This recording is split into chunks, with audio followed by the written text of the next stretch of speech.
Welcome to this episode of the Smart Leaders Sell podcast. I'm Jessica Lorimer, sales coach and leadership expert, and I am really excited to dig down into today's episode.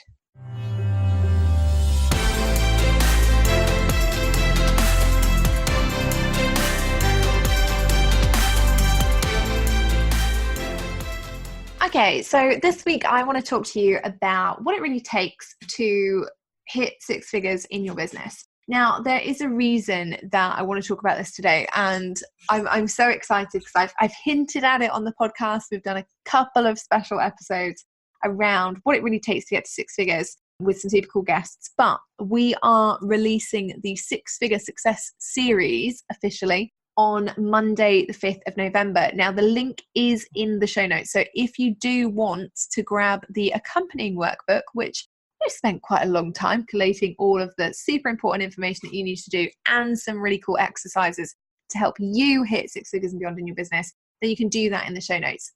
We are holding that series. So actually it will go live the Monday that I come back from Upreneur. Whoa, whoa. So excited. Can't believe how close it is. It's starting to freak out a little bit. But it will go live the Monday that we come back from Upreneur. And we've got some really, really amazing entrepreneurs and business owners who are genuinely coming on and sharing their journey to six figures and beyond, and what they think the key points were in their businesses and what their key focuses were on so that they could actually hit those numbers and beyond. So some of the awesome people that we have coming on for that whole week. So it's going to be a whole week of podcast episodes with me and some of the best business owners that you can imagine. We've got Lee Dumas. We are speaking to Denise Duffield-Thomas, Ashley Ambirge, who is one of my favorite people on the planet, Amy Landino, Neil Patel, Suzanne Dibble, and I'm so excited about this, Ali Brown, who is legitimately one of the people that I have followed for the last, I don't know how many years. So I'm very, very excited to talk to her.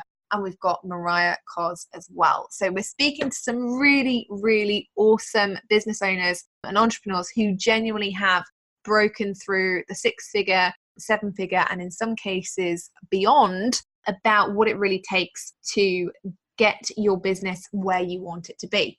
So if you're interested in that series, make sure you go to the show notes, make sure that you grab the free workbook, because that will come with all of the exercises and ideas and some of the highlights from each session. And that will be delivered to your inbox on Monday, 5th of November, so that you are raring and ready to go and rock along with the series. I can't believe it. I've had so many amazing conversations in the last couple of weeks. And truth be told, there are actually a couple of episodes that we are still editing and still making sound amazing. So very, very, very excited for you to hear from the people that I've genuinely admired, and with this series, I've picked people to talk to that I genuinely see as leaders in their industry and people that I've followed for an awful long time. And that will totally come across in the interviews because, let's face it, I fangirled over everybody, which is a lot more fun for me than it was for them, I'm guessing.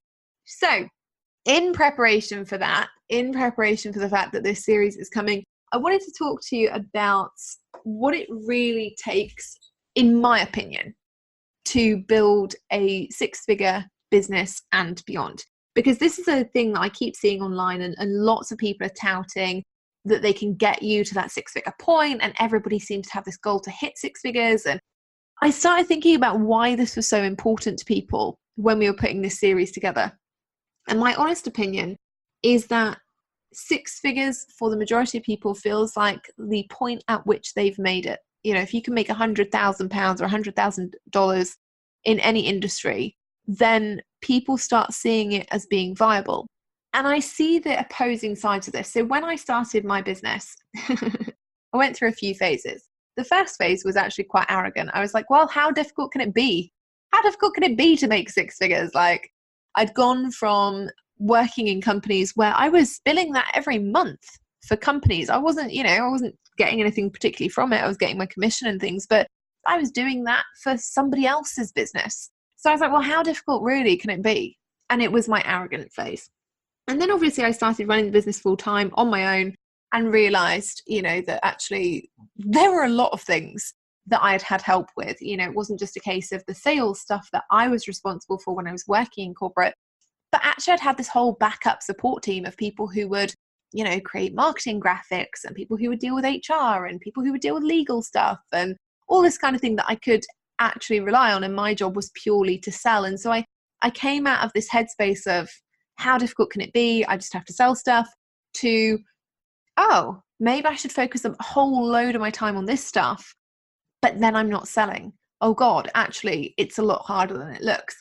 And so after I finally hit the magic 6-figure piece, I remember thinking, well, it felt like a lot of work, and I would say that hitting your first 6 figures is a lot more work than anything else that comes after it, and it's kind of like when you are trying to make your first £1,000 or your first $1,000, that's infinitely harder than trying to make your first 50. And you might be listening to this thinking, hang on a minute, Jess. No, it's actually not. And that's cool. You get the right to feel the way you feel. But I promise you that when you actually look back on it, when you get to the goal that you've set in your own head and you look back on it, you actually start to think, well, there were certain parts of that weren't as difficult.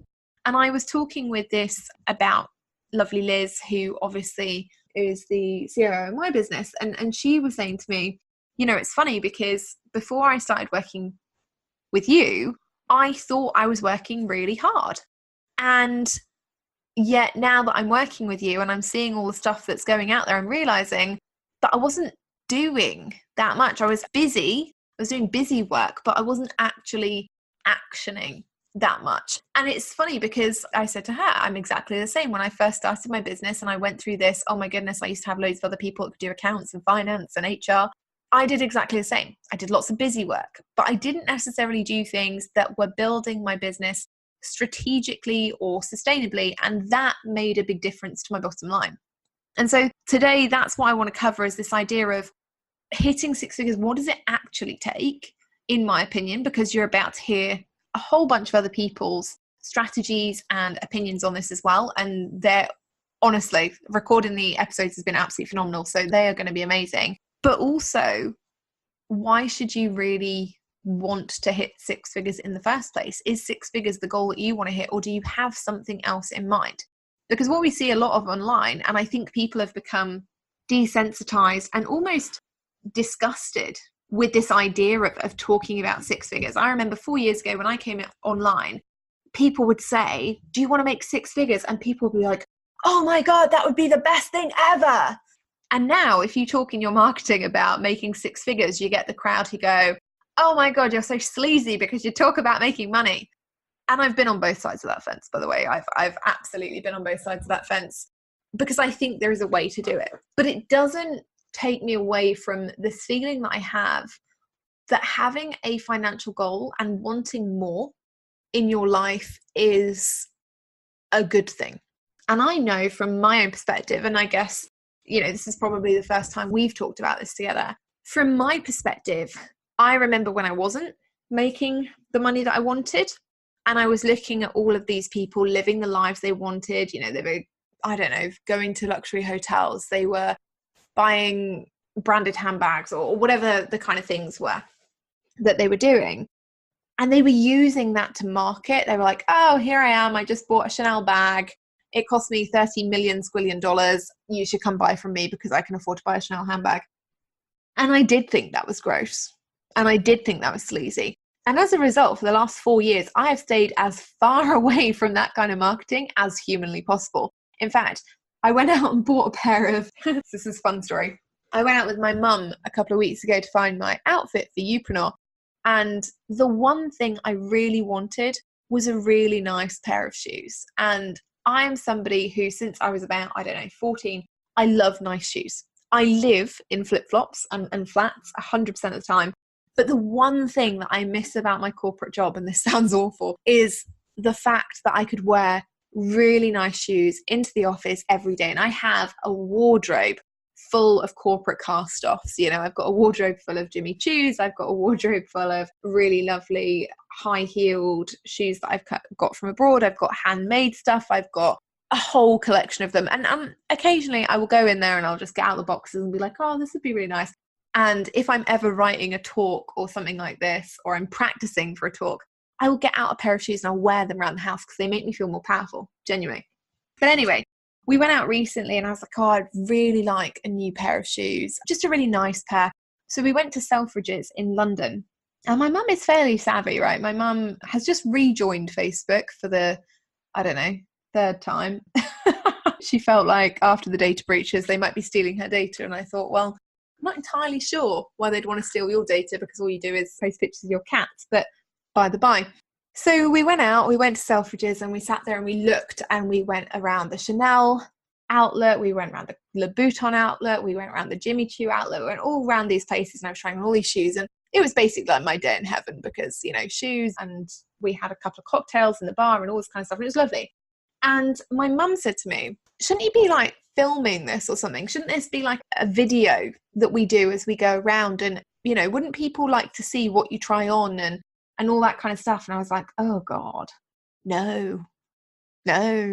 And then afterwards, when we came home and I'd had a few glasses of Prosecco on the train, which incidentally I was ID'd for. I'm 30 next year. And in the UK, you have to be 18 legally to buy alcohol.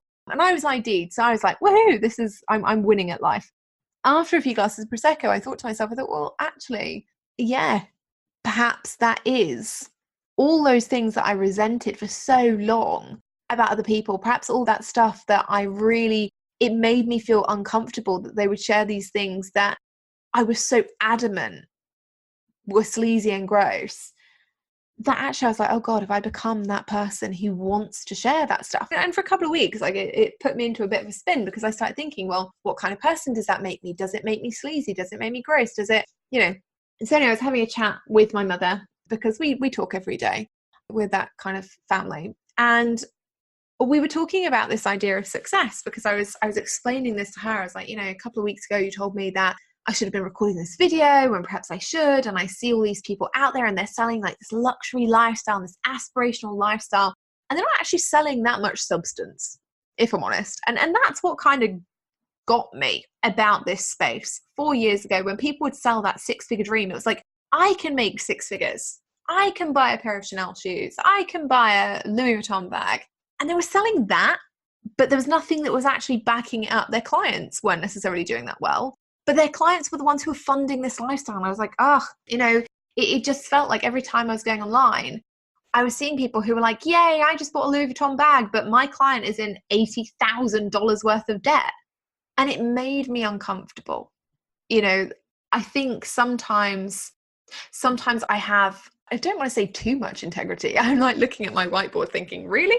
Too much integrity? But I don't think there's any such thing as too much integrity. But I think sometimes for me, it's been really hard to look at some of the things that happen in the online space that tout this six-figure dream. And as a result, it's colored my opinion of selling that way to a very, very strong degree. And that's what I want to be honest about, because when I decided to do the six-figure success series, it wasn't because I wanted to be another person who was like, yay, make six figures. It was because I think that the online space has gone through so many iterations of people selling the dream and taking lots of money from people, not really providing anything, that people have become like me. You know, people have gotten very wary of people who market with, you can get to six figures, or you can build your business beyond six figures if you want. And it doesn't have to be the way that has been portrayed typically over the last few years. And I think that's a really important point, because for me, honestly, I think, you know, if I'm totally honest with you guys, my poddies, my bezies, that there are a lot of times where I've held myself back, or I probably have not written the best content or produced the best pitch or sold in the most extreme way, because I'm so desperate not to be classified like these people. And the thing that I wanted to say was that if I feel like that, and I know that some of the people I've talked to for this series have felt like that, then actually, how can we bring a better service to you? How can we make it so that you guys can achieve, so that you don't have to go through the same amount of trouble and crap that we went through and make the same mistakes that we did to get to the goal that you are looking for? Okay, so the first thing here is, why do you want to get to your specific goal? And it doesn't have to be six figures, but do you know what? If you're sat there and you're like, oh no, I want to be one of these people who just wants to help people, and I don't care if I make 2 pence or £2 or £200, I'd like you to just get honest with yourself just for a second, because I've just got really honest with you about, how that six-figure story impacted me and what I actually thought about it. And I'd quite like you to do the same, because realistically, if someone turned around tomorrow and gave you £100,000, would you turn around and say, no, thank you, I'm okay, I'm just going to be over here, I'm going to struggle along, I'm going to, do my thing? Or would you take it and use it to do good? Okay, now I'm not talking about obviously going out and being a real goody two-shoes about this. Obviously, buy some nice wine, buy some nice shoes, pay off your mortgage, like whatever that is. But would you ultimately be in a position, if somebody gave you £100,000 tomorrow, where you would say, I can relax now and I can focus on doing my best work because I have this £100,000. And so that means I can go out and I can serve other people at my best level because I am looked after. Yeah. And if that's the case for you, then I want you to relook at that goal and think, do I really want to make 25k or 50k or 75k or whatever that number was? Or is it that actually I'm afraid of what that six figures would look like, whether it would be too much work, whether it would make me a different person? Really have a think about that. If your goal is not six figures or beyond, what is your goal? And what would stop your goal being six figures or more? Because I think that's a really interesting question for us to ask ourselves, and whether or not actually our opinions are being colored by some of the crappy marketing that we're seeing. So that's the first thing. Then in terms of what it takes to get to six figures, now people ask me this a lot and they're like, is there a secret recipe? Like, do you guys know something that the rest of us don't? And are you just not teaching it? And I'm like, no, that's not the case. Everyone, and you'll see this from the series, everyone builds six figures and beyond in completely different ways. My business, for example, is incredibly different from Ali Brown's business. My business is incredibly different from John Lee Dumas's business. His business is incredibly different from Ashley Ambirge's, Amy Landino's, Neil Patel's. We are all inherently very different people, very different business owners with very different niches. Okay. And again, this is something that's really important to talk about. These entrepreneurs have been selected to interview because of their financial reach, because of what they've achieved revenue-wise in their business. But they're all in different industries and niches. Not all of them are business coaches. Okay. Suzanne Dibble, fantastic legal brain. Okay. And she's built this amazing business out of being involved in her area of expertise, which happens to be law, right? Amy Landino, phenomenal, and also ridiculously stunning. Like everyone tells me how they want to look like Marie Forleo, and I definitely want Marie Forleo's hair, but Amy Landino is stunning, and her thing is video, right? Her business is all about vlogging. It's not about how to, make a business. It's about, vlogging, lifestyle, time management. Really, really interesting. Ashley Ambirge, she's writing a book for Random House in the UK. I'm like, that is just like the coolest thing I've ever heard of. All of our businesses and all of our specialisms are incredibly different. So if you are somebody who is an author or a trainer or a health and wellness person or, a coach or a consultant, these people are all in different industries. Some of them are money-making niches, some of them are not. And they've all got this big dream. They all had this big goal and they've gone out there and they've hit it. And, if you take nothing else from the series, take that. You really can make money in any industry at any time. Okay. So what do I think it takes to get six figures? For me, the first is actually about, like we've just discussed, wanting it. Because in order to hit a goal, you have to actually want to hit the goal. And I was reminded of this recently, again, when I was talking to my mum about this idea of success. I was like, I get a lot of people who pay me a lot of money, and I can't make them do the work for love nor money.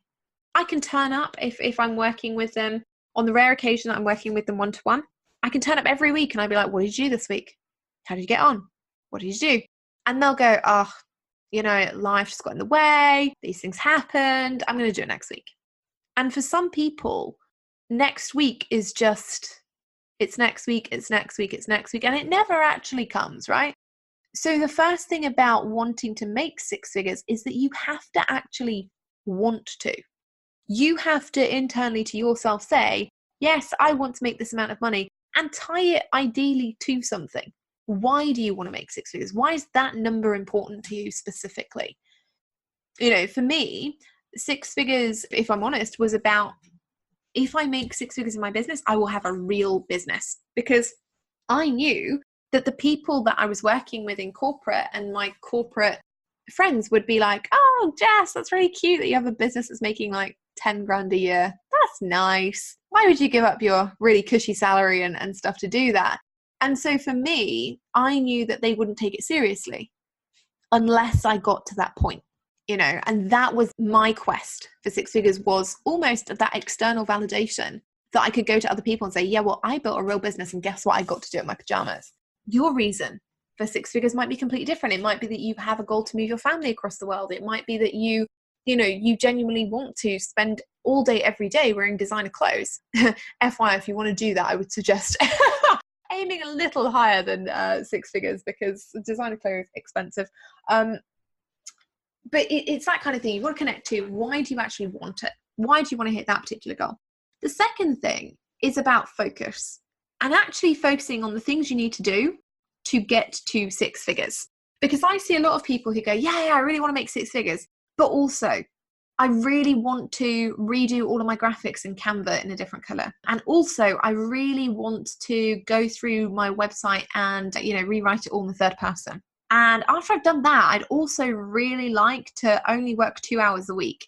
Okay. We have to be realistic, okay? When you start your business, working 2 hours a week is not going to get you to six figures. It's just not, all right? I wish it was true. I've tried many times, many times over the years to build businesses, that start out on 2 hours a week and only do that. But it doesn't actually happen that way. When you start a business, and when you have a business that you want to maintain and you want to continue being successful and scale and all those kinds of things, you have to put a lot of work in. Okay, now that doesn't always mean hours, because yes, you can outsource and all those kinds of things. But at the beginning, it means you have to spend an awful lot of time focusing on things that are actually going to make a difference to your goals specifically. And as much as I'd love to say that changing all your Canva graphic colors would, it doesn't. Okay, it really doesn't. Nobody cares that your graphics are hideous. You might, but nobody else really does. And the reality is that you can change things. I went through a phase of this maybe last year or the year before, where I couldn't be bothered to do graphics, and I couldn't be bothered to get my team to waste their time doing graphics. So instead, I just took Snapchat selfies of myself every single day when I wanted to write a post, and I just put that up. Because Snapchat filters are A, hilarious, and B, make your face look awesome. So I did that, and I didn't worry about the graphics. Did it stop my business growing? No. In actual fact, I'm not going to credit this directly to the Snapchat filters, because I'm not sure that's true. But the fact that I wasn't worrying about these graphics, the fact that we weren't being so slow to get things out because we had to do another graphic and blah, blah, blah, meant that my business moved a lot quicker, meant that we weren't waiting on sales pages, meant that we weren't waiting on all this stuff, because we could just bash it out with a Snapchat selfie. Winner, easy, simple. Right? We were focusing on the things that mattered. Revenue is what counts in your business. And if you have a specific revenue goal that you want to get to, it's not enough to spend all of your time thinking about how you're going to do it. You've got to focus on doing the right things. So having a clear sales strategy, knowing what it is that you actually want to achieve. And then point 2, you've got to take action on that. Now, I see tons of people who really want to hit a goal. And when I ask them, well, what are you doing? They're like, oh, I'm planning. Okay, great. Awesome. Are you still going to be planning in 6 months? Or they go, I'm thinking. Thinking is a very dangerous thing. And when I was in corporate, we used to talk about this a lot. And if you're a recruiter, then I apologize, because I definitely said this, I don't know, about 8 years ago. And I kind of stand by it. I don't kind of stand by it. I definitely stand by it, right? I have often thought the best sales people are stupid. Okay. This is the bit where every person who listens to my podcast is like, right, we hate her. But it's true. Okay. The best salespeople in the world, the ones who are the most confident, are not the ones who think about the situation. Okay. And the reason for that is that they don't think, oh, what if I call this person and they slam the phone down on me? What if I follow up with this person and they say that I'm bothering them? What if I email this person 4 times in one day? Will they unsubscribe from my list? They don't think about any of the what ifs. They're just like, oh, cool, I'm going to call this person today for the 7th time. Maybe I'll leave a voicemail. And that's it. And I've watched them for years. And whenever I ask them, and I have asked this on numerous occasions over the years, do you ever worry that you will do something and that it will cause a problem? They go, oh, no, I just do it. And it's such a valuable quality. It's such a valuable quality. And I mean, yes, it's a little offensive that I've said they're stupid. And I don't mean stupid as in unintelligent. I think I should have probably clarified that. I mean that they don't worry, right? The best salespeople are the ones who are not worried about the consequences. They're just like, cool, I'm doing my thing. And they're not curious. They don't think, what if? Now, that doesn't mean that if you're somebody who thinks, what if, and you kind of, like me, spiral to the nth degree on certain situations, that you won't be a good salesperson. But it doesn't mean that you have to let go of some of that. I'm going to think about it. I'm going to keep thinking about it. I'm going to at some point set myself a deadline to do it. If you're that kind of person, you need to let go.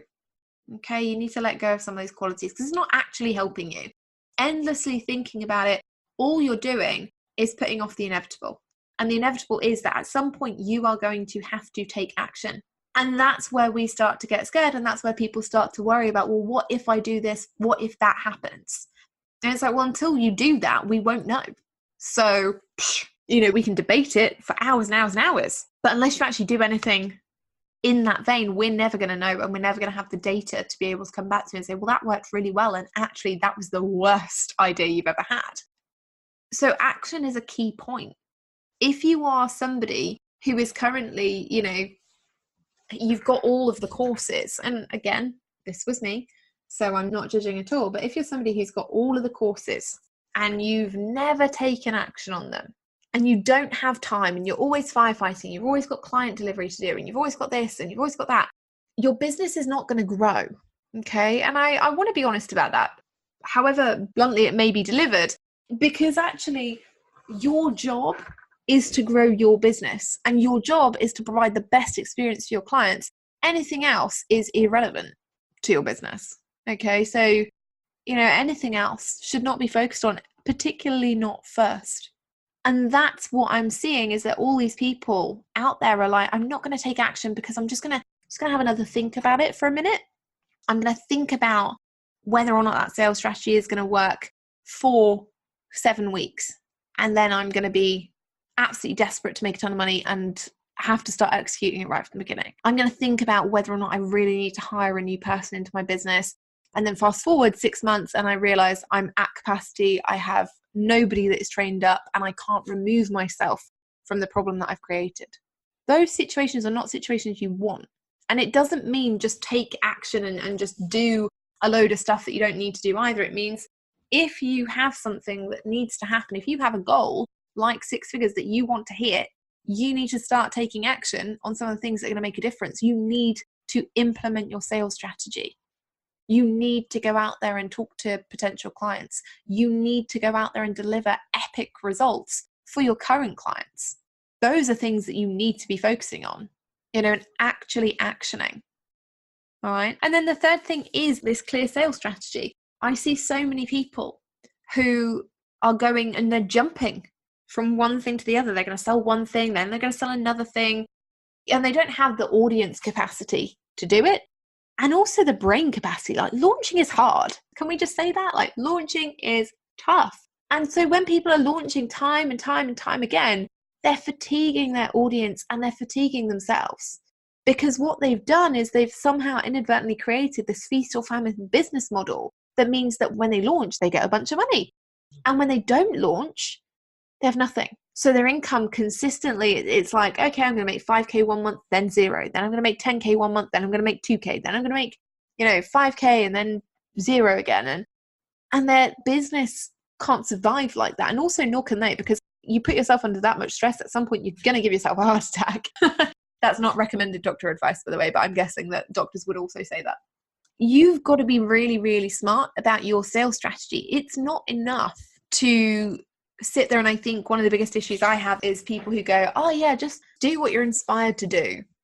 Well, some days I'm inspired to just sit and watch Netflix. And honestly, that is not helping me with my sales strategy.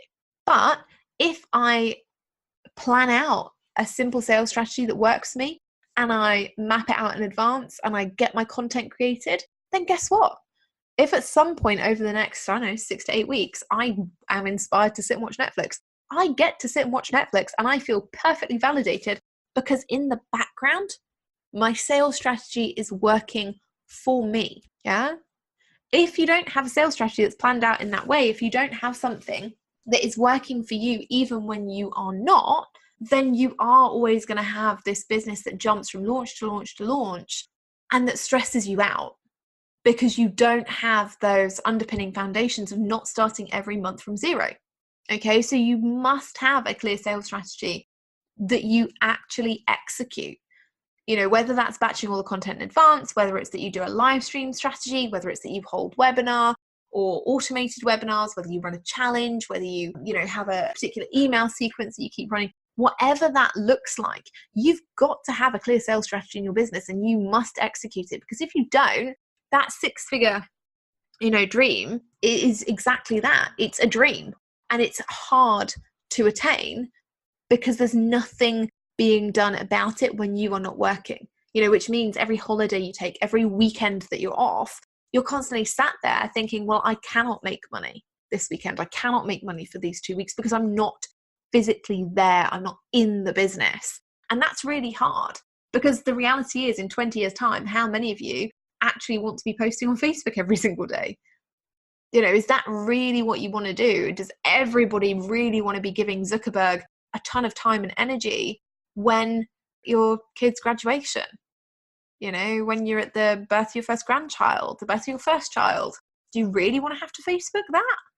Because I don't think a lot of people do. And I think that, social media is a part of a 6-figure sales strategy, but it's not the be all and end all. It really is not. And I want people to start being interested and being curious about what kind of sales strategy they could create that can get them to that 6-figure goal and beyond, that is working while they're not. Because at the end of the day, your business is something that you have built to sustain you, not drain you. And I think that a big problem that we have in this online world certainly is that people are building businesses that are replacing jobs. They're working 12, 16 hours a day. They're feeling guilty if they take time off to go to their child's school play. They're, worrying about money endlessly and feeling like they're doing all the things. But because they don't have a key area of focus, because they're not setting clear goals, because they're not focusing on selling one thing to a specific group of people, or they're not taking action consistently week in, week out, whether it's automated or live, and then they don't have this clear sales strategy, that's why they're not hitting the goal. Okay. That's why people aren't hitting the 6-figure goal. It's not because their website's terrible. It's not because their graphics are awful. It's not because, their color scheme looks like vomit. I've had all of those things and it didn't stop me, right? So I want to take that away and really drill it down to the basics and the foundational pieces for you. 6 figures is not an unattainable dream. It's not something that you should be working 20 hours a day to get either. But you must have those 3 things: focus, action, and a clear sales plan. And if you lack any of those things, what will happen is your attention is divided. You will end up, procrastinating and feeling like you are stuck, and ultimately you won't sell. And if you don't sell, you can never hit that goal. Okay, so that we wrap it up on a note that isn't like, well, great, Jess. How do I do all those things? I'm now feeling a little bit awkward. I want you to think about, just for 5 minutes after this podcast ends, I just want you to sit there for 5 minutes and think about, what do I actually want from my business? What do I want it to look like? What do I want to do in it? Not everyone is a manager. Not everyone is a visionary. Not everyone is a technician. Okay. And if you don't understand those terms, read Michael Gerber's The E-Myth, because it's phenomenal and I just love it. You might not be the person that can be all roles in your business. I certainly can't. I just can't. I'm great at the vision piece. I'm great at the actual client delivery piece. I'm not great at managing people. That's why I get somebody else to do that. So think about, what do you want from your business? Who do you want to be in your business? And actually, if you were going to be that 6-figure business owner, who would you become? Would you be this person who's focused on a million things at once, who's trying to learn everything, be everywhere, use every strategy? Or would you be somebody who is super, super focused on their niche, their ideal client, delivering expert services, products and programs, and selling consistently, confidently, and without embarrassment? Hit me up in an email and let me know. Let me know, because I would love, love, love to know what your goals are and to see the kind of person that you would want to be running the business that you want, rather than the business that you want to have. And remember, next week is Youpreneur. Woo, woo, woo. I'm so excited. And we are starting the 6-figure success series. So if you're thinking, oh my goodness, I cannot wait to hear what Denise Duffield-Thomas said about how she built her business to having a $3 million launch, or I cannot wait to hear how John Lee Dumas has, over, like, we're talking a ridiculous millions of downloads, or how Amy Landino has got over 200,000 YouTube subscribers and has made her money, or how Ashley Ambirge has landed this amazing book deal, then you need to tune in next week. All week, Monday to Friday, we're going to be here bringing you some of the best guests and the juiciest behind the scenes info that you can possibly imagine around hitting that 6-figure goal. I will see you next week. Make sure you grab your workbook. And on Friday, I will be at Youpreneur. I'll be heading up to London. So Friday's episode is super cool and will be, it's a really interesting one. So just make sure you tune into that and say a little prayer for me, because I will be on a train on the way to London, hoping for no delays. Have an epic week. I will see you soon.